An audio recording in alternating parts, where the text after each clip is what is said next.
अस्सलाम वालेकुम मानूर। आपको आवाज़ आ रही है?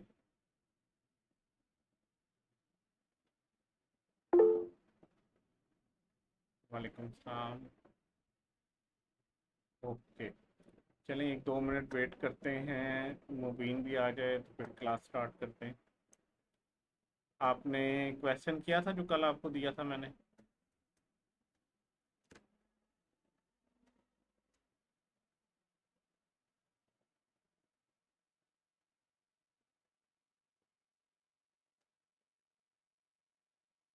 क्वेश्चन अटेम्प्ट किया था आपने जो कल क्वेश्चन दिया था मैंने आपको?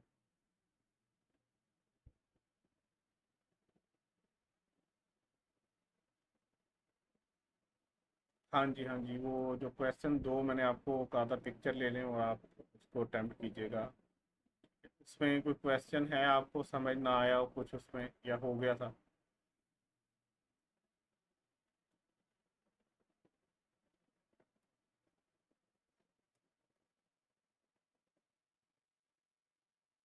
चलें, गुड है। अच्छा, मुबीन आ जाए। ओके।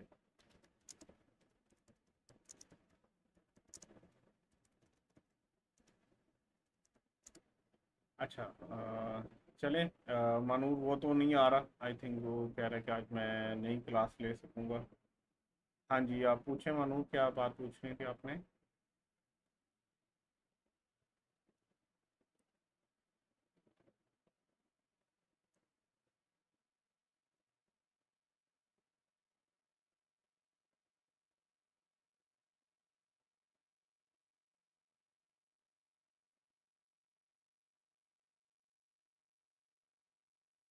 जी।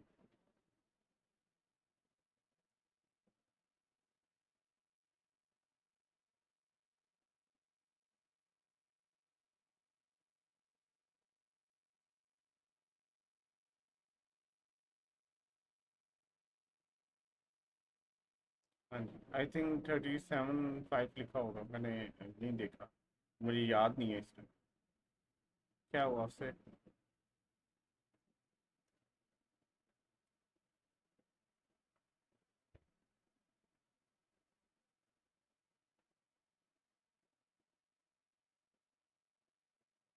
अच्छा, मुझे देखना पड़ेगा, एक सेकंड करें, मुझे देखना पड़ेगा कि वो कौन सा क्वेश्चन।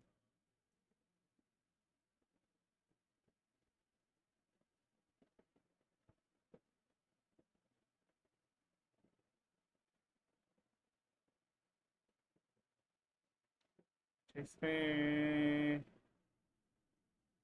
मुझे याद पड़ रहा है, इसमें कुछ नहीं लिखा था ऐसा, 37 का जिक्र नहीं हुआ था। अच्छा, आप कह रही हैं लिखना था। अच्छा, हाँ, लिखना था। ठीक है।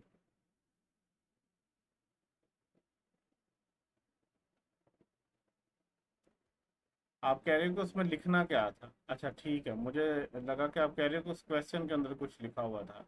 तो उस क्वेश्चन के अंदर बेसिकली वो आपसे पूछ ये रहा था कि आपने जो है ना वो एसेट की लिस्ट बतानी है, तो वो 37.5 वाली ही आपने बतानी है, बिल्कुल एग्जैक्टली यही आप सही कह रहे हो आप। ठीक है। उसके नीचे पॉइंट्स नहीं लिखने, वो जो है उसके नीचे पॉइंट्स से ना वो बस उतना ही अगर आप लिखते हैं तो वो काफ़ी है, उसके नीचे पॉइंट्स लिखने की जरूरत नहीं थी। वो डिपेंड करता है कि क्वेश्चन के मार्क्स कितने। अगर मार्क्स ज़्यादा हैं और आपको लगता है कर सकते हो तो चलो लिख दो, अदरवाइज उसमें लिखने की जरूरत नहीं थी, आपने सिर्फ 37.5 लिख दिया तो काफ़ी है। ठीक है। और अगर आपको वो लगता है कि उसके नीचे जो एक्सेप्शंस हैं वो अगर आपने लिखनी है तो फिर लिखते हैं, अदरवाइज 37.5 जो है वो मोर देन इनफ था, आपको उसमें से पूरे मार्क्स मिल जाते।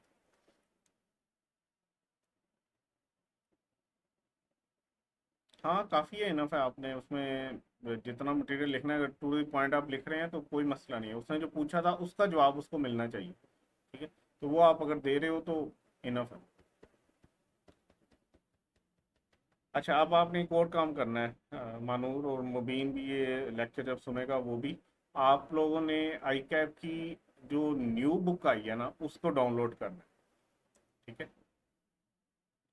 कोई बात नहीं मानूर, देखो वो आपका नॉलेज टेस्ट करना चाह रहा है। सीए के अंदर और जो हमारी बाकी आप कह लो ना प्रोग्राम्स जितने भी हैं एजुकेशन के, जैसे आप बीएससी कर रहे हो या बीए कर रहे हो या कोई भी और क्वालिफिकेशन की तरफ आप जा रहे हो, वहाँ पे बच्चों का एक माइंडसेट बना होता है कि जितना ज़्यादा लिखेंगे ना उतने ज़्यादा मार्क्स मिलेंगे। यहाँ पे वो कॉन्सेप्ट नहीं है। यहाँ पे नॉलेज टेस्ट हो रहा होता है कि क्या जो पूछा जा रहा है वो सही है, वो लिख उसका आंसर सही रहा है, चाहे वो आप बड़ा ही कंसाइज करके लिखो, अगर एग्जामिनर को जो उसने पूछा है उसका जवाब मिल गया तो वो आपसे सेटिस्फाइड। वो नहीं देखना चाहता कि बच्चे ने 5 पेपर पढ़े, बल्कि उसको इस चीज से बुरा लगता है कि इरेलीवेंट चीज बच्चा कोई ना लिख रहा हो। ठीक है, अगर कोई रेलेवेंट है तो ठीक है, एग्जामिनर उसको जो है ना वो एक्सेप्ट कर लेगा। अगर इरेलीवेंट चीज कोई लिख दी बच्चे ने सिर्फ ये दिखाने के लिए कि यार ये मैं पूरा एक पेज भर दूं, इसमें से कोई एक दो पॉइंट्स तो सही होंगे, तो ये बड़ा बुरा इंप्रेशन जाता है एग्जामिनर के ऊपर कि यार इस बच्चे को यही नहीं समझ आ रही कि मैं इससे पूछना क्या चाह रहा हूँ, तो ये धड़ाधड़ लिखी जा रहा है कि यार इसमें से कुछ तो मेरा तुक्का लगेगा, तो वो एक्सेप्टेबल नहीं होता। ठीक है, सो आपने रेलेवेंट रहना है, टू द पॉइंट रहना है, तो आपको मार्क्स हमेशा पूरे मिलेंगे। अच्छा, आपने मानूर अगर बुक डाउनलोड कर लिया तो अब आप लोगों ने एक एक्टिविटी करनी है। जैसे ही हम कोई चैप्टर कंप्लीट किया करेंगे, मैं खुद तो चेक करता रहूंगा, ठीक है, आप लोगों ने वहां से भी स्टडी करना है मटेरियल। एक तो मैं अपने नोट्स दूंगा, उसमें ज़रा आसान लिखा हुआ होगा, लेकिन आपने आई कैप की बुक भी लाजमी जो है ना वो देखनी है, उससे भी पढ़ना है। उसमें कुछ एग्जांपल्स दी हुई होंगी, वो एग्जांपल्स आपने करनी है। फिर प्रैक्टिस किट जो है आई कैप की वो आपने अटेम्प्ट करनी है जैसे कोई चैप्टर कंप्लीट होता है। तो फिर मेरे साथ डिस्कस भी किया करना। आप लोग मुबीन कर रहे हैं ये वाला एक्टिविटी कि वो जो जो भी चैप्टर कंप्लीट होता है उसकी प्रैक्टिस किट में से क्वेश्चन करके मेरे से डिस्कस कर लेता है व्हाट्सएप के ऊपर। आप लोग भी कर सकते हो। ठीक है, तो आपने ये काम करना है। दूसरा आपने एक काम करना है, एक चेक रखना है कि कोई ऐसा टॉपिक जो मैंने कवर करवाए बगैर कह दिया हो कि ये चैप्टर कंप्लीट है, या मेरे से गलती हो गई हो, मैंने उसको स्किप कर दिया हो, कुछ नई चीज़ें आई कि आपने ऐड की हैं, तो आपने मुझे लाजमी कहना है कि सर ये वाला टॉपिक आपने नहीं करवाया। जैसे मैंने भी कल डाउनलोड करके उसको देखा है, तो उसमें कुछ एडिशनल चीज़ें हैं, ठीक है, वो मैंने इनकॉर्पोरेट कर दिए। हम इंशाल्लाह इस चैप्टर को कंक्लूड करने से पहले वो लाजमी डिस्कस भी कर लेंगे। लेकिन स्टिल अगर मेरे से कोई स्किप हो जाती है और मैं चैप्टर को कंक्लूड कर देता हूँ, तो आप लोगों ने मुझे याद करवाना है ताकि हम उसको भी कवर करें। ठीक है, तो डबल चेक रहेगा, मैं खुद तो करता रहूँगा, आप लोगों ने भी चेक करना है, आपकी भी सेटिस्फेक्शन होती रहेगी कि सर ने ये सारी चीज़ें कवर करवा दी हैं। ठीक है, सो आज के लेक्चर की तरफ चलते हैं हम। अब इफेक्टिवली जो है वो अपना लेक्चर आज का स्टार्ट करते हैं। अच्छा, ये है payment of advance tax on capital gain. ठीक है, ये सिक्योरिटीज के बारे में बात हो रही है। एक होते हैं इनकम टैक्स के सेक्शंस, ठीक है, जो कि आप कह लो कि कानून लिखा जाता है। फिर कुछ आते हैं रूल्स, ठीक है, जो उनके बारे में मजीद एक्सप्लेन कर रहे होते हैं। ठीक है, ये इनकम टैक्स ऑर्डिनेंस के अलावा कुछ रूल्स आ रहे होते हैं, गवर्नमेंट इशू करती जा रही होती है रूल्स। ये बेसिकली रूल है। ये रूल हमें ये बता रहा है कि आपने पेमेंट ऑफ एडवांस टैक्स जो है वो कैसे देनी है। एडवांस टैक्स का मतलब क्या है? एडवांस टैक्स का मतलब ये है कि फॉर एग्जांपल आपका ईयर जो है वो यहाँ से स्टार्ट होकर यहाँ पे ख़त्म हो रहा है। 1 जुलाई 2024 से साल स्टार्ट हुआ आपका, और ये 30/6/2025 में जाकर ख़त्म हुआ, तो इसको हम कहेंगे टैक्स ईयर 2025। तो आपका ये साल स्टार्ट हुआ, यहाँ पे एंड हुआ। आपने अपनी इनकम टैक्स रिटर्न जो फाइल करनी है वो 30 सितंबर से पहले पहले करनी है। मतलब आपके पास जुलाई का मंथ भी है, अगस्त का मंथ भी है, और आपने सितंबर के मंथ के एंड से पहले पहले आपके पास ये 3 मंथ हैं जिसके अंदर आपने जो है ना वो अपनी रिटर्न फाइल करनी होती है। और अगर आपकी कोई टैक्स की लाइबिलिटी निकल रही है, जो टैक्स पेबल निकल रहा है, वो आपने गवर्नमेंट को पे कर देना है। ये तो वो काम हो गया कि भाई आप के इंतज़ार में गवर्नमेंट पूरा साल वेट करे, उसके बाद भी 3 महीने और इंतज़ार करे, तो फिर गवर्नमेंट के पास जाके टैक्स पहुंचेगा। आपने पूरा साल यहाँ से लेके यहाँ तक पैसे कमाए, इनकम कमाई, इनकम कमाने के बाद साल खत्म हुआ, 3 महीने का पीरियड और दिया गया, और हमारी आवाम का यही असूल होता है कि जिस दिन लास्ट डे होती है ना उस दिन उन्होंने भागना होता है। जैसे बच्चों का हमेशा यही असूल होता है कि जब पेपर से पहले 1 महीना रह गया तो तब हाथ पाँव फूलते हैं। हमारी ये जो है ना आप कह लो कि हमारी आवाम का एक जो है ना वो बेसिक बिल्ट इन प्रॉब्लम चलता आ रहा है। तो हमारी अवाम क्या करती है, वो 30 सितंबर से एक आधा दिन पहले ही अपनी रिटर्न फाइल करेंगे। 30 सितंबर को आखिर में जाके रात को 11 बजे जाके कंसल्टेंट के कह रहे होंगे कि कर दो कर दो। तो गवर्नमेंट को जो टैक्स मिल रहा है वो कहीं जाके 30 सितंबर को मिल रहा है, जो पैसे ये पूरे साल कमाता रहे इनकम। अब गवर्नमेंट ने, आपको पता है, बड़े ज़रूरी काम करने होते हैं, ठीक है। गवर्नमेंट को तो पैसा चाहिए, आपकी फलाह बहबूद के लिए गवर्नमेंट ने यहाँ पे दूध और शहद की नहरें बहानी है, तो उनको तो पैसा पूरे साल चाहिए। आप कह रहे हो कि नहीं, मैं साल खत्म होने के 3 महीने बाद जाके आपको पैसे दूंगा, तो कितनी ज्यादती है अपनी गवर्नमेंट के साथ। ये ज्यादती गवर्नमेंट नहीं बर्दाश्त करती। गवर्नमेंट कहती है कि भाई जैसे ही आप इनकम कमाओ पूरे साल में, तो आप इनकम के ऊपर साथ साथ टैक्स देते रहो भाई, हमारा भी सर्कल चलेगा, हमने भी अपनी ज़रूरतें पूरी करनी है। आप अपनी इनकम कमाई जा रहे हो, हमारा हिस्सा हमें दे नहीं रहे, ठीक है। तो इसके लिए एडवांस टैक्स का जो है ना एक कॉन्सेप्ट आता है। गवर्नमेंट कहती है कि भाई जहाँ पे आपको सैलरी मिली है ना हर मंथ, तो जो आपको सैलरी देने वाला बंदा है उसको कह दिया गया कि भाई इसको सैलरी तब देना, इसमें से इसका टैक्स काट के पहले हमें जमा करवा दो, फिर इसको साथ सैलरी दे दो। इसका मतलब क्या है, जैसे ही आपने इनकम अर्न की, जैसे ही आपने इनकम रिसीव की, उसके साथ ही आपकी टैक्स की पेमेंट होती है। तो साल के बाद जब आप टैक्स देने जाओगे तो हो सकता है सारे का सारा टैक्स आप पहले ही दे चुके हो पूरे साल के दौरान, ठीक है। तो ये एक किस्म का एडवांस टैक्स है जो देते जाते हो। एक्चुअल में एडवांस टैक्स कब देना था, इस पीरियड के अंदर, बट आप साल के अंदर ही एडवांस टैक्स देते जाओ, ठीक है। तो ये बात समझ आइए।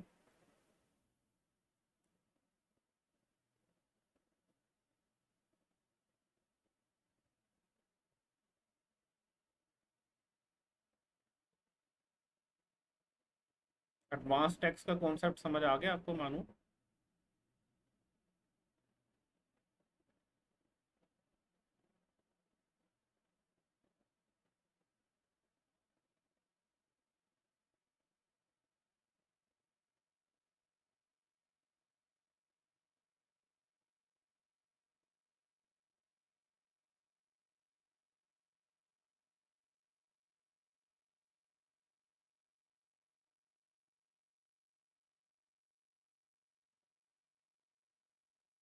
एडवांस के क्या, एडवांस का मतलब ये है, एडवांस के क्या लिखा है ये आपने, ये एडवांस के क्या है ये, के कोई एडवांस में होता है उसकी बात कर रहे हो? नहीं, मैं आपको दोबारा एक्सप्लेन कर, फॉर एग्जाम्पल आप हो और आपका ईयर जो है ना वो स्टार्ट हुआ 1 जुलाई 2024 को और ख़त्म हुआ 30 जून 2025 को। अब आपने पूरे साल इनकम कमाई, आप कहीं पे जॉब करते हो, आपको सैलरी मिलती है, हर महीने सैलरी मिली, हर मंथ आपको जो है वो सैलरी मिलती रही, आपकी इनकम 12 मंथ में आपको मिली, ठीक है। लॉ के मुताबिक आपने साल खत्म होने के बाद 3 महीने का टाइम है, उसके अंदर आपने अपनी रिटर्न फाइल करनी है और जो आपका टैक्स बनता है आपने देना है, ठीक।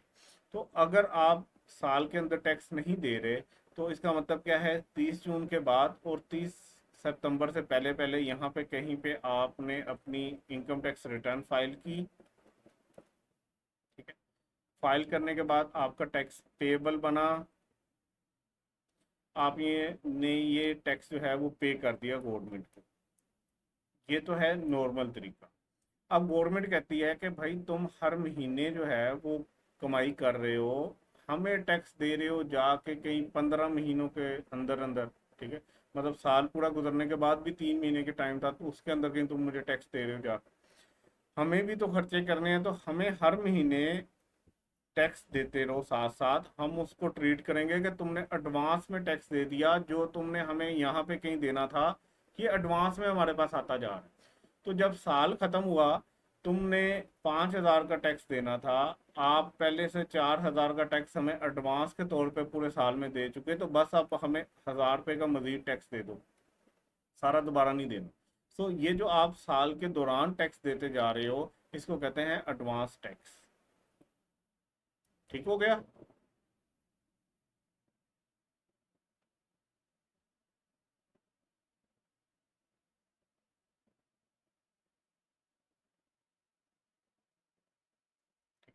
तो ये एडवांस टैक्स थोड़ा सा मैंने आपको एक्सप्लेन कर दिया। अब यहाँ पे हमें कहा गया रूल 13H के अंदर कि जब आपने सिक्योरिटीज को बेचा, मतलब लिस्टेड कंपनीज के शेयर को अगर हम फोकस करके चलें, इन शेयर्स को जब बेचा, इसके ऊपर हुआ होगा कैपिटल गेन, ठीक है। इसके ऊपर आपने कुछ ना कुछ एडवांस में टैक्स पे कर देना है। इसको कहते हैं payment of advance tax on capital gain और सिक्योरिटीज के ऊपर जो आ, ठीक है। ये कहाँ पे डिस्कस होता है, रूल 13 है। ये कहता है every investor other than individual, आम इंडिविजुअल को छोड़ के कोई भी इन्वेस्टर जो है उसने ई फाइल करनी है, इलेक्ट्रॉनिक फाइलिंग करनी है। इलेक्ट्रॉनिक फाइलिंग फाइलिंग को हम प्यार से कहते हैं ई फाइल, ठीक है। अपनी रिटर्न इलेक्ट्रॉनिकली फाइल करनी है या स्टेटमेंट फाइल करनी है of advance tax on capital gain with in 7 days after end of each quarter and will pay the tax. ये पूरा साल है आपका। साल में कितने क्वार्टर होते हैं बच्चों? साल में कितने क्वार्टर होते हैं?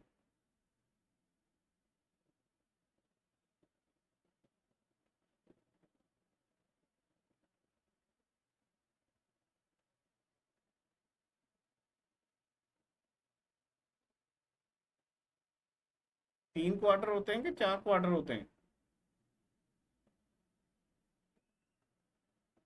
4 क्वार्टर होते हैं मानो। 3 महीने का एक क्वार्टर होता है।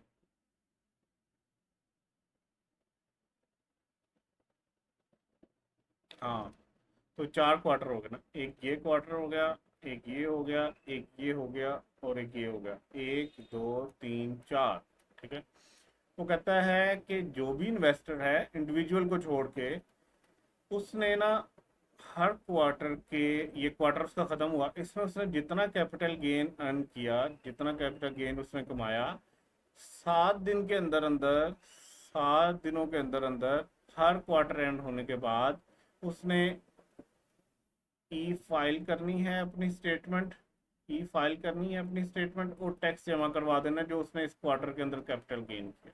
ये उसका एडवांस टैक्स के तौर पे ट्रीट होता रहेगा। वो चारों क्वार्टर्स के अंदर यही हरकत करेगा, और जब साल पूरा होगा बाद में वो रिटर्न जमा करवाने जाएगा तो कैपिटल गेन के ऊपर जितना टैक्स होगा वो पहले से दे चुका होगा एडवांस में। क्लियर है?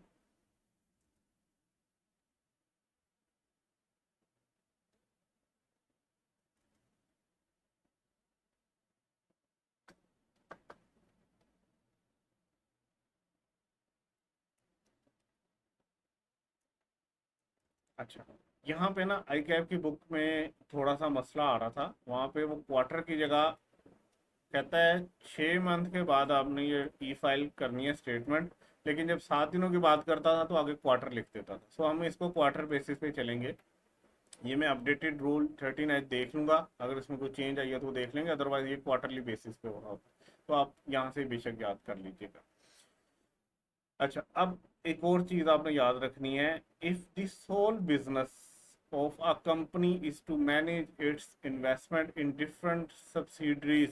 सब्सिडरीज क्या होता है? कंपनीज होती हैं जिनमें आपकी शेयर होल्डिंग मोर देन 50% होती है, वो आपकी सब्सिडरी कहलाती है, ठीक है। आपकी एक कंपनी है, आप किसी दूसरी कंपनी में उसके 50% से ज़्यादा शेयर्स खरीद लेते हो तो आप क्या बन जाते हो? आप पेरेंट कंपनी बन जाते हो। और वो कंपनी जिसमें आपके 50% से ज़्यादा शेयर हैं वो आपकी क्या बन जाती है? सब्सिडरी, ठीक है। आप पेरेंट बन गए, वो आपकी सब्सिडरी बन गई। एक कंपनी, एक से ज़्यादा कंपनीज की पेरेंट कंपनी हो सकती है, उसकी मल्टीपल सब्सिडरीज हो सकती हैं, तो इसलिए सब्सिडरीज का वर्ड यूज़ किया है। तो वो कहता है कि अगर आपका काम ही यही है कि आप क्या करते हो, इन्वेस्टमेंट्स करते हो अपनी डिफरेंट सब्सिडरीज के अंदर, then the income would be, तो आपको इनकम क्या मिल रही होगी? डिविडेंड्स आ रहे होंगे आपको, ठीक है। आपने क्योंकि वहाँ पे शेयर्स खरीदे हुए हैं डिफरेंट कंपनीज में, और आपको कैपिटल गेन हो रहा होगा जब आप उसके शेयर्स बेच रहे होगे। Such income of company would be chargeable to tax under the head income from business. अगर आपका कारोबार ही यही है कि आपने कंपनीज के अंदर इन्वेस्टमेंट करनी है, उनको अपना सब्सिडरी बनाना है, और उसके बाद उससे डिविडेंड हासिल करना है और कैपिटल गेन लेना है उसके शेयर्स बेच के, तो फिर ये इनकम फ्रॉम कैपिटल गेन में नहीं आएगा। ये कहाँ जाएगा? इनकम फ्रॉम बिजनेस में चला जाएगा, क्योंकि ये आपकी बिजनेस की इनकम है, आप बिजनेस कर रहे हो ये वाला काम। ठीक है। एक कंपनी बनी इसलिए है कि उसने इन्वेस्टमेंट्स करनी है डिफरेंट कंपनीज के अंदर, और वहां से डिविडेंड लेना है या कैपिटल गेन लेना है, तो वो फिर उसकी एक प्राइमरी एक्टिविटी बन गई कि उसने काम ही यही करना है कि वो इन्वेस्टमेंट करेगा, शेयर्स खरीदा करेगा, वो कंपनी शेयर खरीदा करेगी और उस पर से डिविडेंड या कैपिटल गेन लिया करेगी। तो उसकी इनकम हमने कहाँ पे ट्रेड करवानी है? Income from business. ठीक है। अच्छा, एक और पॉइंट यहाँ पे लिख लो, वैसे भी जब कंपनी होती है ना, कंपनी अगर सिक्योरिटीज खरीद ले तो उस पे जो उसको कैपिटल गेन आता है वो भी एनटीआर में जाता है। ठीक है। वो भी फाइनल टैक्स में नहीं जाता, जो हम कह रहे थे कि इसके, सॉरी फाइनल टैक्स कह रहा हूँ, सेपरेट ब्लॉक में नहीं जाता, उसके लिए सिंपल उसके एनटीआर का पार्ट बना दिया जाता है। तो आपने पॉइंट याद रखना है कि अगर सोल बिजनेस ही यही हो आपका, अकेला काम ही आप यही कर रहे हो कि आप मैनेज कर रहे हो अपनी इन्वेस्टमेंट्स को डिफरेंट सब्सिडीज के अंदर, तो आपको जो डिविडेंड इनकम मिलेगी या जो कैपिटल गेन मिलेगा वो कहाँ जाएगा? इनकम फ्रॉम बिजनेस में। क्योंकि हम तो भी ये पढ़ रहे हैं कि ये कैपिटल गेन्स का एक अलग जो है पोर्शन है, वहाँ पे आप इसको टैक्स करवाओगे। डिविडेंड का इनकम का जो था अदर सोर्सेज वाला हेड था उसमें जाता था, लेकिन यहाँ पे कहा गया नहीं, आपने उसको ट्रीट क्या करना है? Income from business. ठीक है मानू? ओके।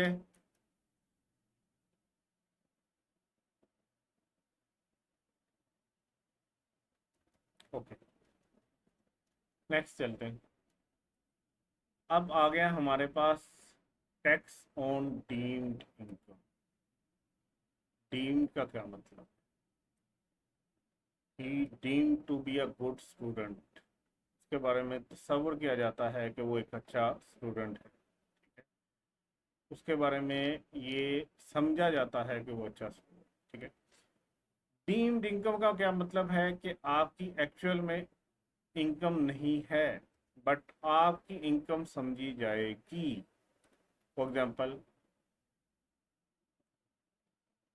ये एक बंदा है। ठीक है। ये बंदा जो है, ये बंदा क्या करता है कि ये काम पहले करता था, किसी दौर में बड़ा कमाता था, पैसे पूसे थे इसके पास, इसने ना डिफरेंट प्रॉपर्टीज के अंदर इन्वेस्ट करना शुरू कर दिया। ठीक है। तो इसके पास जो है ना प्रॉपर्टीज कुछ इस तरह की है। हमने यहाँ पे प्रॉपर्टी की डिस्क्रिप्शन लिख दी। ठीक है। इसके पास ना कुछ प्रॉपर्टीज हैं, लाइक इसके पास ना एक है बेंगलोर। ठीक है। इसके पास एक बंगला है। इसकी जो कॉस्ट आ रही है ना इसके पास, वो कॉस्ट है, जब इसने खरीदा था ये बंगला तो ये खरीदा होगा 15 मिलियन का। साल के एंड पे हमने उसकी मार्केट वैल्यू देख ली। मार्केट वैल्यू है साल के एंड के ऊपर 25 मिलियन का बंगला है वो। ठीक है। यहाँ पे ये जो है ना, ये खुद रहता है। ठीक है।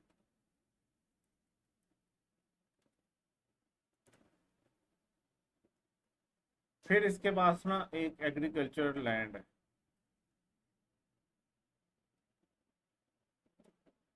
इस लैंड की वैल्यू है 2 मिलियन।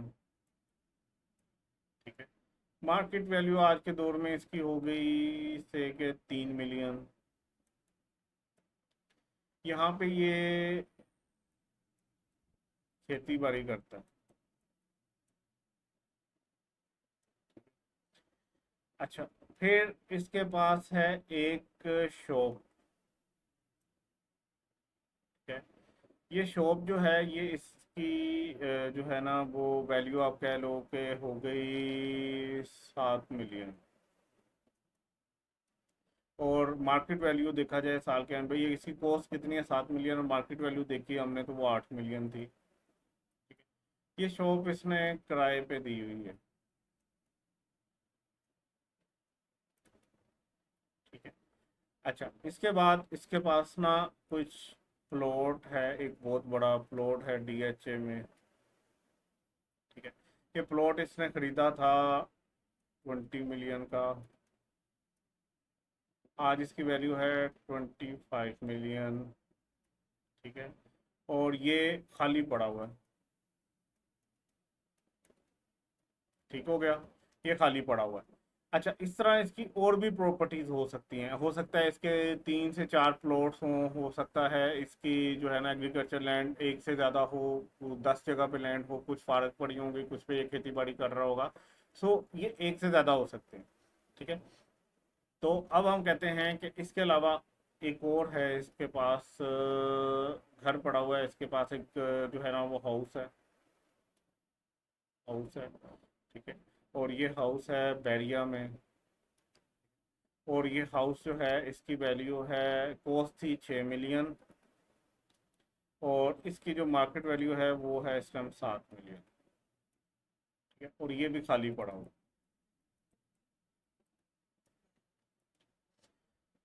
अब भाईजान, जब टैक्स देने की बारी आई तो ये बहुत खुश था।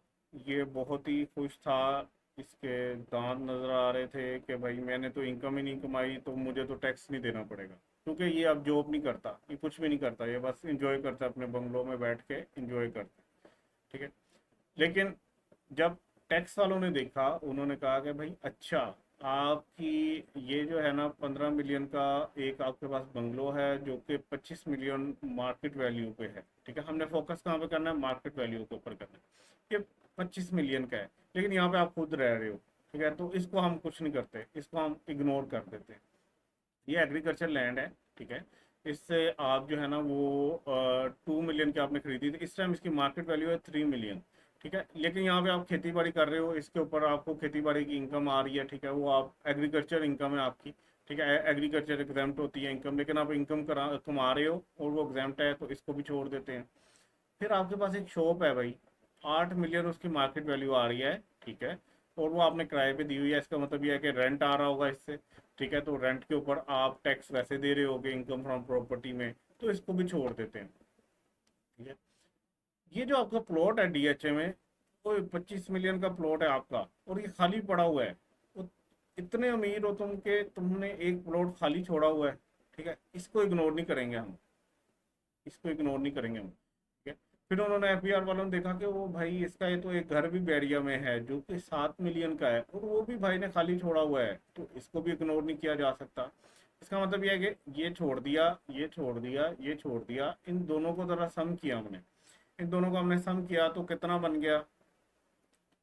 32 मिलियन की प्रॉपर्टी है जिसकी भाईजान को जरूरत नहीं थी, फालतू पड़ी हुई है। ठीक है। इसका मतलब है भाईजान बहुत अमीर हैं, बहुत पैसा कमा रहे हैं। तो इस तरह ये जो 32% है, ठीक है, इसके ऊपर 1% लगाओ जरा आप। ठीक है। 1% कैलकुलेट करें, बल्कि 1% पे डायरेक्ट नहीं चलते, हम इसको छोड़ते हैं। हम ना इस तरह करते हैं, हम इसको लेते हैं 5%। ठीक है। इसकी market value, fair market value का 5% ले लेते हैं।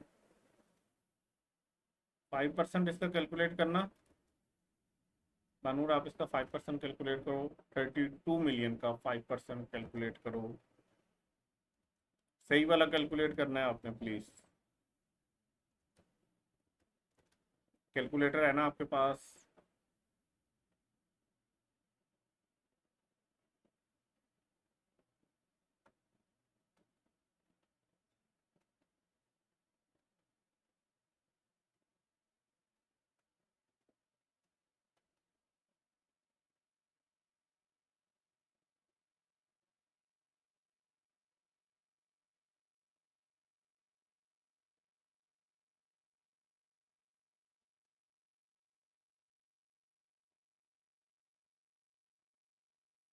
अच्छा, मुझे यकीन नहीं है, मैं खुद भी एक दफ़ा कैलकुलेट करता हूँ। ठीक है। 0.05, तो ये आ गया, सही है, सही कह रहे हो भाई। तो सही कह रहे हो, ये आ जाता है 16 लाख। तो ये 16 लाख आ गया। एफबीआर वालों ने से कहा भाई साहब आप 16 लाख रुपया कमा रहे हो, और इसके ऊपर टैक्स दो 20%। इसका 20% निकालें।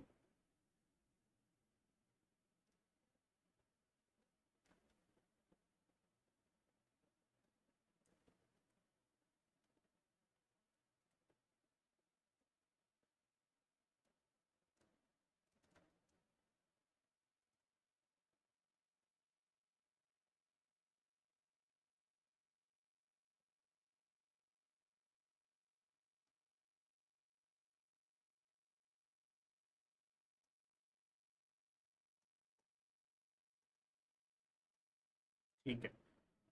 इस भाई साहब को इनकम टैक्स ऑर्डिनेंस वालों ने कहा, एफपीआर वालों ने कहा कि भाई 3,20,000 रुपया चुप करके हमें टैक्स दो। इसने कहा भाई किस चीज़ का टैक्स? मैं तो इनकम ही नहीं कमा रहा, मेरी तो एक ये शॉप है जो कि किराए पे जा रही है, किराए पे है, इस पे जो रेंट आता है मुझे वो मैं इनकम प्रॉपर्टी में रेंट दे रहा हूँ। और जो मेरी खेती बाड़ी वाली ज़मीन है इस पे मैं जो खेती बाड़ी करता हूँ उस पे जो मुझे इनकम आ रही है वो तो एग्जेम्प्ट है। तो तुम लोग मेरे से ये 3,20,000 किस चीज़ का मांग रहे हो? तो एफपीआर वालों ने कहा कि भाई आपकी एक डीम्ड इनकम है। क्या इनकम है? डीम्ड इनकम है, और वो है 1.6 मिलियन की। इसके ऊपर 20% आपने टैक्स देना है, 3,20,000। ये टैक्स हमने खुद से समझा है कि आप ये इनकम कमा रहे हो। एक्चुअल में इसने नहीं कमाई, लेकिन ये समझा गया है कि इसने इनकम कमाई है। अच्छा, ये बात आपकी समझ में आती है कि ऐसा होना चाहिए कि नहीं होना चाहिए? उस बेचारे ने कोई काम नहीं किया, उसकी गलती सिर्फ ये थी कि उसने कुछ प्रॉपर्टीज में इन्वेस्ट किया हुआ था जो उसके पास उसके नाम पे हैं, और उन प्रॉपर्टीज को उसने खाली छोड़ा हुआ है, उससे वो कोई फायदा फूदा नहीं उठा रहा, बस पड़े हुए हैं जैसे लोगों के एक से ज्यादा घर होते हैं। तो एफबीआर वाले कहते हैं नहीं, ये तो आपकी इनकम समझी जाएगी। क्या इनकम समझी जाएगी? आपकी जो फेयर मार्केट वैल्यू है प्रॉपर्टीज की, ठीक है, वो फेयर मार्केट वैल्यू का हमने पहले क्या ले लिया? पहले 5% ले लिया, तो वो इनकम समझी जाए। नहीं होना चाहिए, बिल्कुल नहीं होना चाहिए। इसके जब ये आया था ना, ये वाला सेक्शन 7E, तो इसके अगेंस्ट लोग चले गए थे कोर्ट में। उन्होंने कोर्ट में जाके जो है ना वो अपील की कि भाई ये क्या कर दिया इन्होंने, ये क्या सीन है कि भाई अब कोई बंदा प्रॉपर्टी भी ना रखे और प्रॉपर्टी खाली पड़ी है, तो इसका मतलब ये है कि उसके ऊपर टैक्स देते रहे, चाहे हमारी इनकम हो या ना हो, हम कोई काम नहीं कर रहे लेकिन हमारे पास प्रॉपर्टी है तो उसके ऊपर टैक्स देते रहे। तो 2 साल के करीब ना इसके ऊपर स्टे दिया हुआ था पंजाब में। ठीक है, लाहौर हाई कोर्ट ने इसके ऊपर स्टे दिया हुआ था कि भाई ये गवर्नमेंट आपसे टैक्स नहीं लेगी। लेकिन अभी रिसेंटली ये डिसीजन आ गया एफबीआर के हक में, और अब सब ने ये टैक्स देना है। जिनकी ऐसी प्रॉपर्टी है उसने ये टैक्स देना है। ठीक हो गया? तो ये एक रिसेंटली एडिड सेक्शन है जो अभी कोई 2-3 साल की बात होगी जिसमें ये ऐड हुआ है। बट ये सेक्शन किसी हद तक नाइंसाफी समझा जाता है। लेकिन एफबीआर वाले कहते हैं कि भाई तुम्हारे पास अगर इतना पैसा है तो उसमें से हमारा भी तो हिस्सा है, हमें भी दो ना। प्रॉपर्टी बना के बैठे हुए, कोई बात है करने वाली? कमाओ, उससे पैसे कमाओ, इसको रेंट पे चढ़ाओ, ठीक है, इसके ऊपर जो प्लॉट है इसके ऊपर घर बनाओ, इसको भी रेंट पे चढ़ाओ, उसपे से जो इनकम आएगी वो हम छोड़ रहे हैं। देखो, वो कहता है कि भाई ये जो शॉप थी तुम्हारी जिसपे से रेंटल इनकम आ रही थी उसको हमने छोड़ दिया, ये जो घर है इसके अंदर बेशक तुम अपना बिजनेस शुरू कर दो, उससे जो इनकम आएगी उसको भी हम नहीं कुछ कहेंगे। मतलब जो किसी और हेड में इनकम टैक्स हो रही होगी उस प्रॉपर्टी को हम नहीं छेड़ेंगे, लेकिन जो फारक पड़ी हुई है उसके ऊपर तो टैक्स देना पड़ेगा। शर्त क्या है कि अगर वो प्रॉपर्टी एक्सीड कर गई, उसकी फेयर मार्केट वैल्यू 25 मिलियन से ज़्यादा, तो फिर तो भाई उसके ऊपर टैक्स देना पड़ेगा। उसका 5% आपकी इनकम समझी जाएगी, और उस इनकम के ऊपर 20% जो है वो टैक्स देना पड़ेगा, बढ़ेगा। ठीक है? तो ये इनकम एक्चुअल में इनकम नहीं है, लेकिन ये क्या है? Deemed income. ठीक है, इसको कहते हैं कि ये हम समझेंगे कि ये इनकम है। एक्चुअल इनकम नहीं है, लेकिन हम समझेंगे कि इनकम, हमारी मर्जी, हम समझेंगे कि इनकम। ठीक है? हाँ जी, टैक्सेस बहुत ज़्यादा है। हाँ जी, ऐसा ही है कि वो बेचारा कहेगा कि भाई एग्रीकल्चर के ऊपर आपने मुझे ऊपर एक एहसान किया हुआ है कि एग्रीकल्चर इनकम को आपने एग्जेम्प्ट किया हुआ है, तो टैक्स आप मेरे से किसी और तरह से ले रहे हो। तो एफबीआर वाले कहेंगे कि भाई तुम अगर इतना ही जमींदार हो, तुमने अगर इतनी एग्रीकल्चर के साथ ही अपनी कमाई करनी थी, हमने तो एग्रीकल्चर इनकम इसलिए एग्जेम्प्ट किया है कि चलो यार जो खाने पीने की चीज़ें हैं वो जो बना रहे हैं उनको ज़रा हम थोड़ा सा बेनिफिट दें। तो तुमने इतना बना लिया कि तुम्हारे पास दो ऐसी प्रॉपर्टीज पड़ी हैं जिनकी वैल्यू 25 मिलियन से ज़्यादा हो गई है। ठीक है? और तुम उसके ऊपर हमें टैक्स ही नहीं दे रहे, अजीब बात कर रहे हो, तो टैक्स तो इसके ऊपर चुप करके आओ। ठीक हो गया?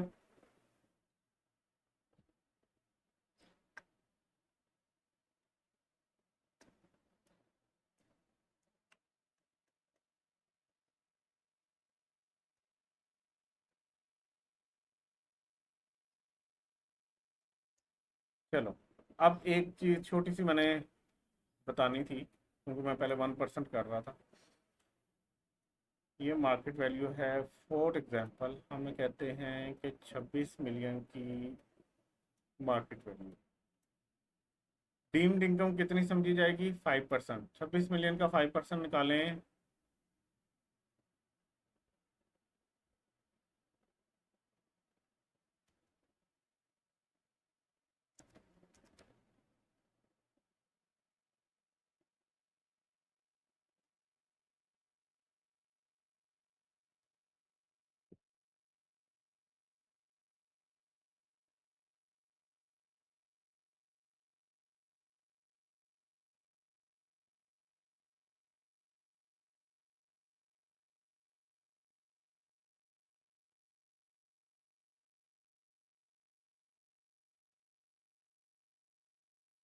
लाख आ गया।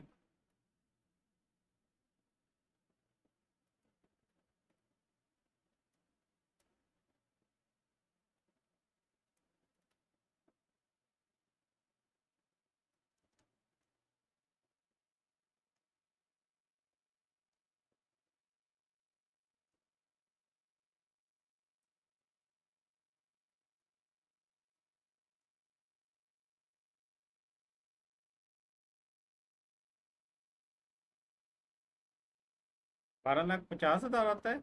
एक दफा दोबारा करो, आप 5% निकालो 26 मिलियन का।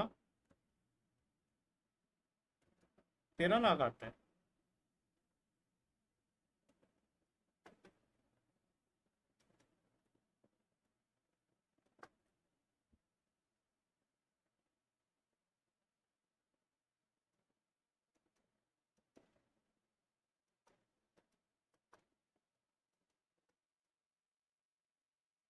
ठीक है, तो ये डीम्ड इनकम थी, ये टैक्स था।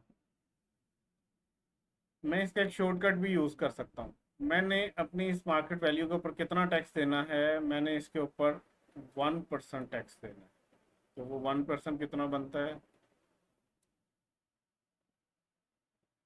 ठीक है, इफेक्टिवली देखा जाए तो आप अपनी मार्केट वैल्यू का 1% टैक्स दे रहे हो, लेकिन अगर लॉ की वर्डिंग में देखा जाए तो आप अपनी मार्केट का 5% निकालते हो, जो कि डीम्ड इनकम समझा जाता है। उसका 20% निकालते हो तो वो आपने टैक्स देना होता है। ठीक है, तो दोनों बातें सेम है। या तो डायरेक्टली। सर ये जी जी। सर ये 12,50,000 बनता है। 12,50,000 नहीं 13 बनता। लाख नहीं बनता। अभी मैं दोबारा कैलकुलेट करता हूँ, एक सेकंड देखिए।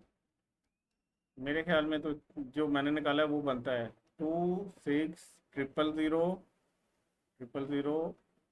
ठीक है, मल्टीप्लाइड बाय 0.05, ये कितना बनता है? नहीं, 13 लाख बनता है। कैलकुलेटर खराब है आपका।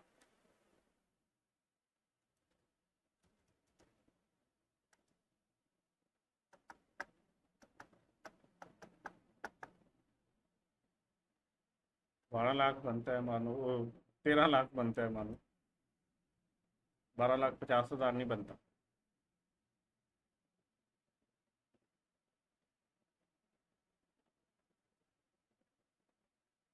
तसल्ली से कर लेना, बाद में बैठ के आप कर लेना। अभी जो मैं बात समझा रहा हूँ वो ये है कि ये देखो, ये भी 26 लाख है। सॉरी, 26 लाख नहीं, 2,60,000 है। और अगर मैं डायरेक्टली मार्केट वैल्यू का 1% लूँ तो वो भी 2,60,000। इसका मतलब ये है कि लॉ की वर्डिंग के मुताबिक हम ऐसे कैलकुलेट कर सकते हैं, करते हैं। और ऐसे डायरेक्टली इफेक्टिवली देखा जाए तो इफेक्टिव रेट क्या है? मार्केट वैल्यू का 1% आप टैक्स दे रहे होते हो, लेकिन लॉ कहता है कि इसका 5% लो, वो आपकी डीम्ड इनकम है, उसका 20% लो, तो वो ही है। मतलब अगर मैं 5% को मल्टीप्लाई करूँ 20% के साथ तो मेरे पास आंसर आता है 1%। तो ये वैसे मैंने एक बात बता दी, छोड़ें।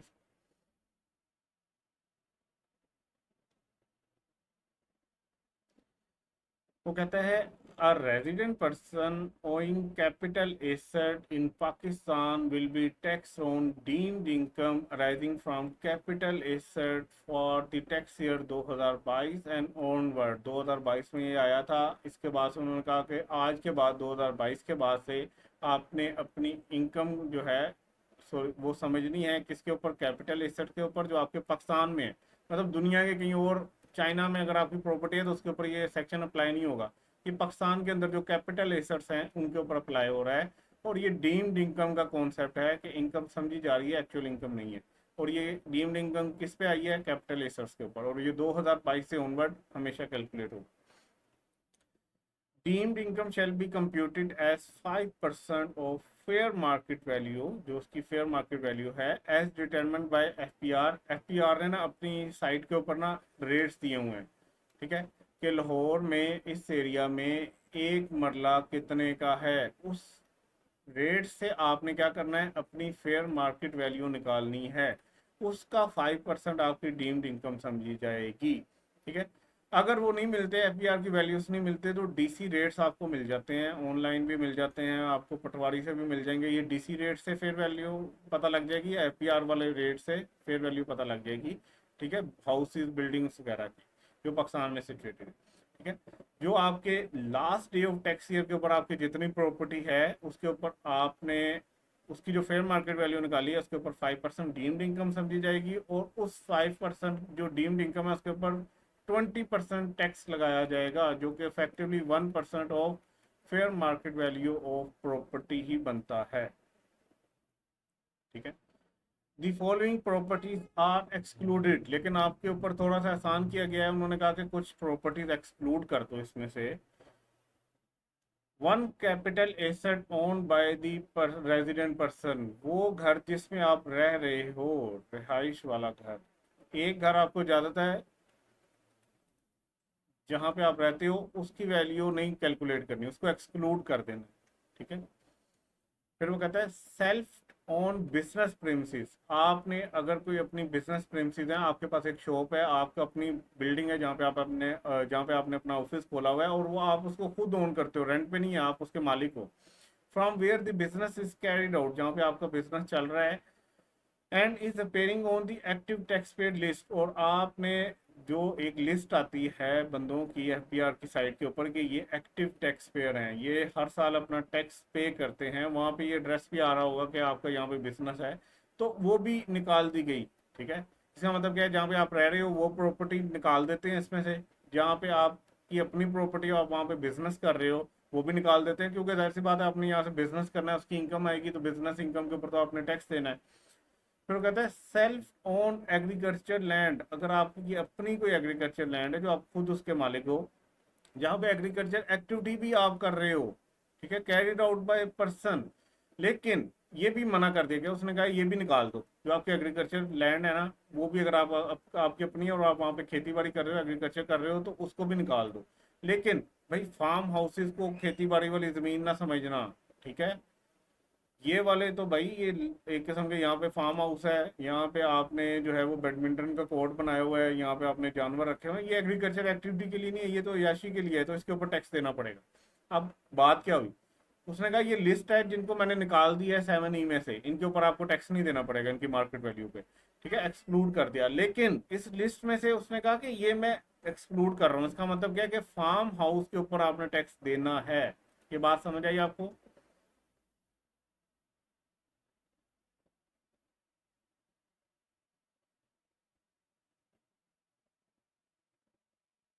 चले, अब यहाँ पे क्वेश्चन राइज हो गया कि भाई जो एफबीआर का दिल चाहेगा वो कहेगा ये एग्रीकल्चर प्रॉपर्टी नहीं है, ये फार्म हाउस है, तो फार्म हाउस की कोई डेफिनेशन होनी चाहिए। वो कहता है फार्म हाउस जिसके ऊपर टैक्स लगेगा उसका मतलब ये है कि कोई भी घर आपने जो कंस्ट्रक्ट किया हुआ हो, और total minimum area of 2000 square feet के ऊपर आपने कम से कम 2000 स्क्वायर फीट का वो एरिया होगा, तो फार्म हाउस समझा जाएगा, with a minimum covered area जिसका 5000 स्क्वायर फीट कवर एरिया होना चाहिए।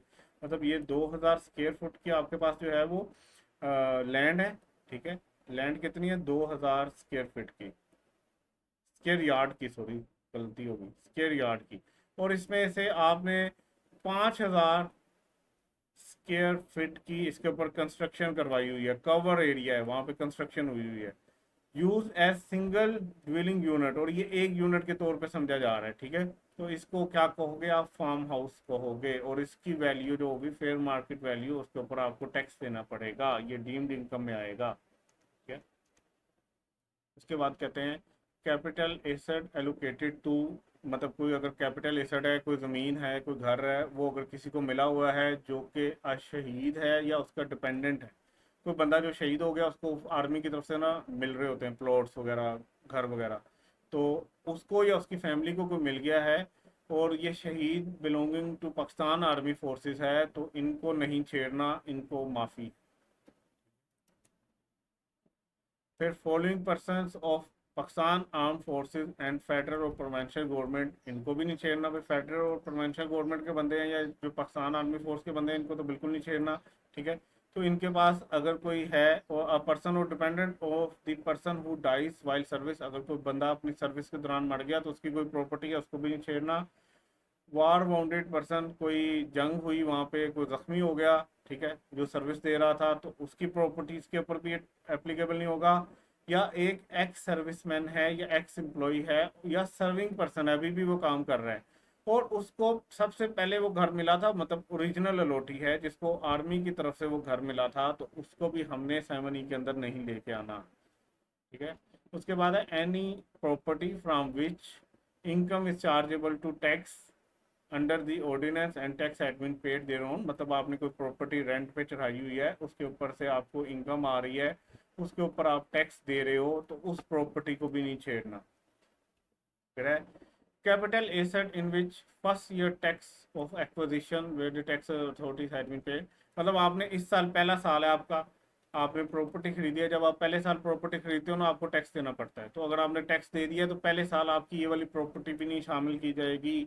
उसके बाद है where the fair market value of the capital asset in aggregate, सब जितने भी कैपिटल एसेट्स हैं जो ये ऊपर वाली लिस्ट में से हमने निकाल दिए हैं, ठीक है, अगर इनकी वैल्यू एक्सीड कर गई 250 मिलियन से तो फिर तो ये टैक्स लगेगा, लेकिन अगर 250 मिलियन ही है, सॉरी 250 नहीं है, 25 मिलियन ही है या 25 मिलियन से कम है, तो फिर वो सारी प्रॉपर्टी भी एग्जाम्प्ट हो जाएगी। अगर हमने जो पीछे एक एग्जांपल की थी ना, उसमें मैंने 27 मिलियन बना दी थी उसकी प्रॉपर्टी, क्योंकि मैं उसको डीम्ड इनकम में लेके जाना चाहता हूँ।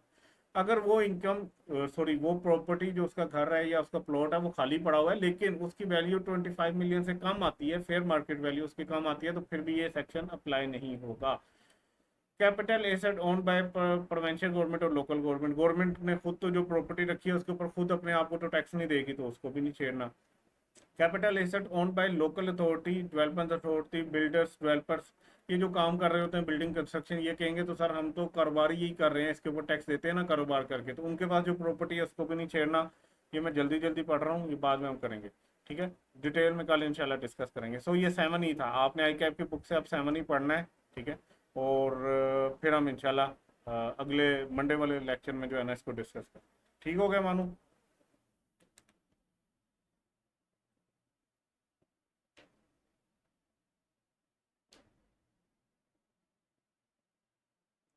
चलें इंशाल्लाह मंडे वाली क्लास में हम मिलते हैं। अल्लाह हाफिज़।